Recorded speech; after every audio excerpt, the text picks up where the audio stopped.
From Hollywood, it's time now for...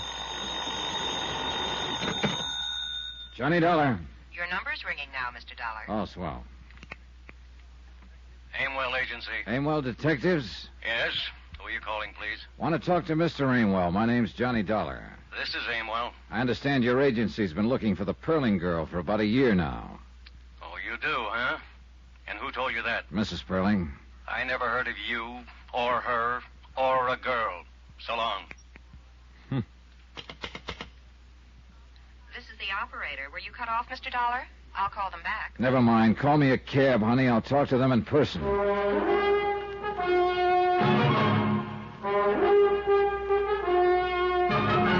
Tonight and every weekday night, Bob Bailey in the transcribed adventures of the man with the action-packed expense account, America's fabulous freelance insurance investigator. Yours truly, Johnny Dollar.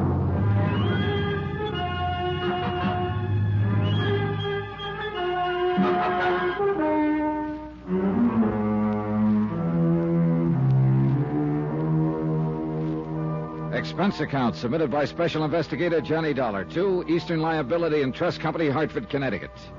The following is an accounting of expenditures during my investigation of the Perling matter. Item 7, $3 cab fare, my hotel to the office of the Aimwell Agency. A red-headed girl at the switchboard looked me over like I was a car she didn't want to buy. I told her my name and that I wanted to see Niles Aimwell. She told me to sit down and wait. 3 minutes later, she waved me down a long, carpeted corridor. I followed directions. A typewriter clacked somewhere. Men in those suits with the little shoulders and hem-stitching for lapels moved in and out of offices. It looked more like an advertising office than a detective agency. Finally, I opened a door and stepped into a small room that was decorated in gray. Gray walls, gray carpeting, gray draperies. A desk, a brass lamp, a filing cabinet, and a man were there. He didn't get up when I walked in, but slouched back in his chair and let his bald head rest against the wall. You're kind of determined, aren't you? I suppose so. You're Aimwell? Mm-hmm. On the phone, I told you I didn't know what you were talking about. Now I'll tell you again. Don't slam the door when you go out. What are you paying rent here? If I've got it figured right, you wish you weren't paying it. But then a place like this draws a snappier crowd of clients, so what you've got in the end is more clients and more rent, no more money for yourself. Now that you've said all that, will you get out of here? I know one of those snappy clients happens to be the Perlings. I know you've been trying to find their daughter.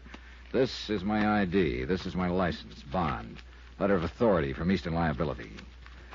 Now, 2 days ago, the papers carried a story that David Perling was killed in a boating accident in Key West. That was a lot of baloney. It was retracted. I know that, but I talked to a reporter down in Key West who told me Perling paid to have that story about himself printed. My client had an idea Perling might have done it to set up the stock market for a killing. Mrs. Perling told me he did it in the hope his missing daughter would see the story in the papers and contact home. Now, what have you got to say? Here's your stuff. One other thing. Perling the kind of man who'd pull a trick like that? Ask him. You got a way about you I don't like. Well, that's too bad. But in between the time I called and the time I got here, you had time to call the Perlings on the phone and ask about me. They said it was all right to tell me what I wanted to know. If there was a daughter, if you'd been hired to look for her. If you don't tell me, you might jeopardize the part of the rent the Perlings pay for you. No, look, Dollar. I've got something else you aren't going to like. I might just want to see your operator's report on the case. I might have the idea that if you've been looking for her this long, you might just be dragging it out a little bit. You know, the rent money, it's due every month.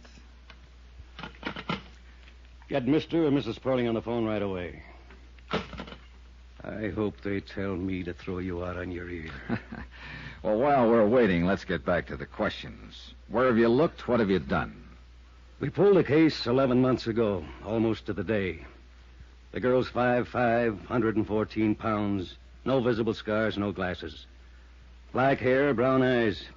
She's 24, will be 25 next month. We thought we had her located in Muncie, Toledo, Detroit, Fort Worth, and Pueblo. We think she's traveling alone. We think she's a little girl who was fed up to here with Mama and Daddy and just struck out for herself. But you haven't found her. 5 men have been looking on 8-hour shifts, 7 days a week for 11 months to the day. 5 men, 11 months, 7 days a week, and I'm one of the 5. My feet hurt, and my head aches most of the time. My wife's thinking about divorcing me. And then you walk in here and plant yourself in my office. You're suggesting maybe I can go out and find her just like that. Well, I can't.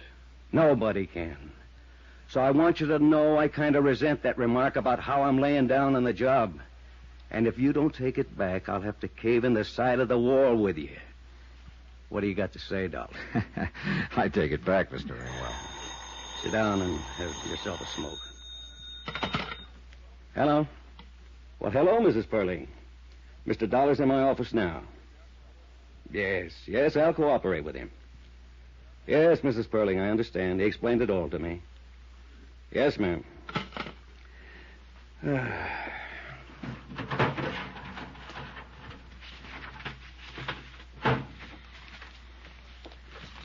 whole file, everything. How would you like somebody to bring up a bottle of cold beer? Oh, I'd like that fine, Mr. Amwell. Niles Amwell, in between complaining about the abundance of bad private operatives in the detective business, showed me how good he was. The Jeannie Perling file was a comprehensive day-to-day report on the investigation. His discouragement in the case was understandable. The only thing that meant something was the picture of Jeannie Perling. Coal-black hair over a fresh white-skinned face. Dark eyes, a nice smile. Somehow, not my idea of the daughter that would belong to David Perling. Too old, too young, or too something. I couldn't put my finger on it. If I had been able to, I could have ended this expense account right here. As it was, I spent $100,000. Somebody else's money, sure. But I spent it just the same. Well, Mr. Dollar, I'm certainly surprised at this development. You say Perling's daughter is missing? That's right, Mr. Scottman. And I'm convinced that the detective agency he's had looking for her have been doing just that. Well, then, I'm relieved to know you got to the bottom of this matter.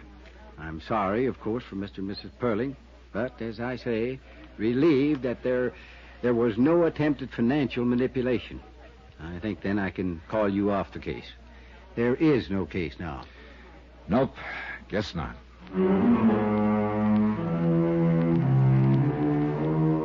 And that's the way it stood at 4 o'clock in the afternoon. I told Mr. Scottman I'd send him a bill. We shook hands, and he wandered off to see if he could get a night flight back to Hartford. I went up to my room to pack and was folding a shirt all wrong when it struck me that I suddenly didn't believe anything or anybody. The idea that there was money in it somewhere still kept coming back to me. I couldn't shake it. I finished packing and left my bags at the desk. I wandered out and found a bar and sat down to think. After a couple of hours, nothing much occurred to me. But I did something anyhow.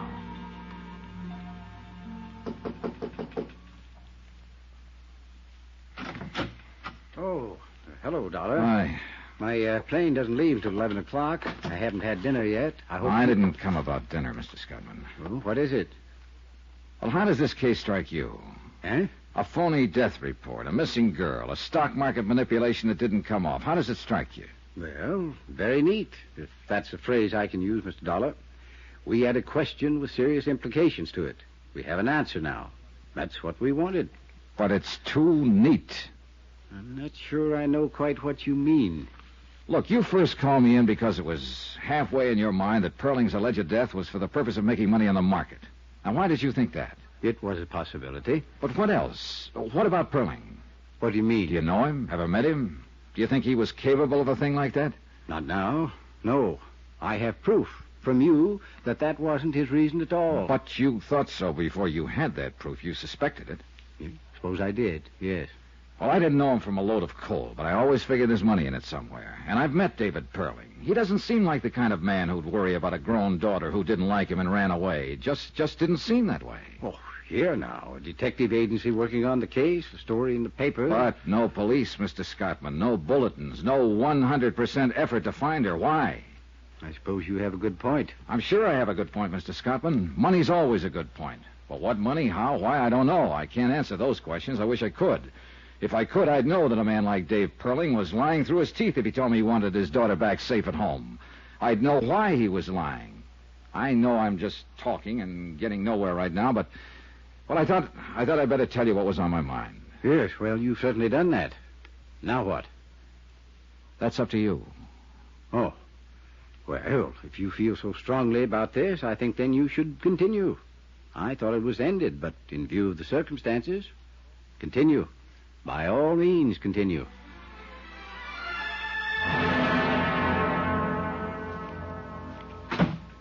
Well, Dollar?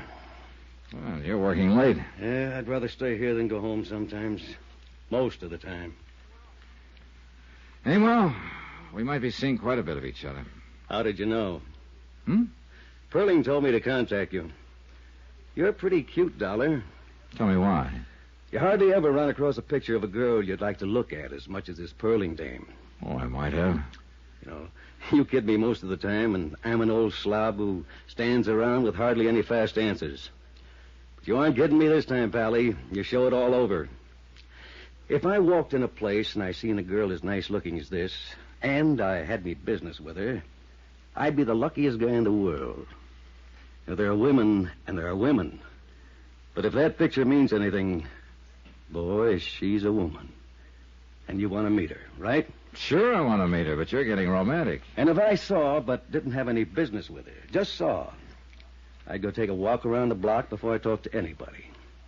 Yeah, I know. And I don't blame you.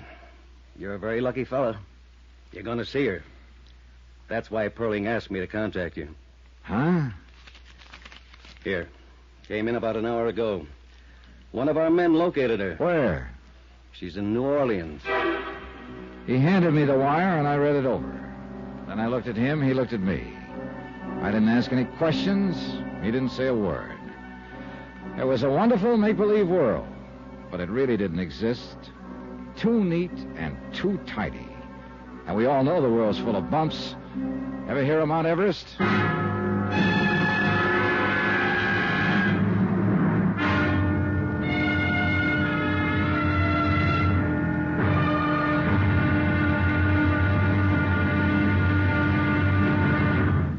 Now, here's our star to tell you about tomorrow's intriguing episode of this week's story. Tomorrow?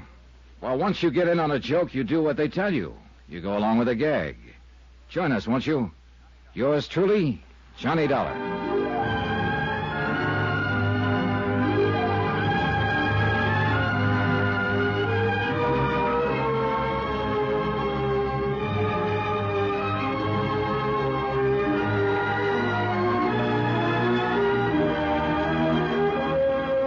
Yours truly, Johnny Dollar, starring Bob Bailey, is transcribed in Hollywood. Written by John Dawson, it is produced and directed by Jack Johnstone. Be sure to join us tomorrow night, same time and station, for another exciting episode of Yours truly, Johnny Dollar.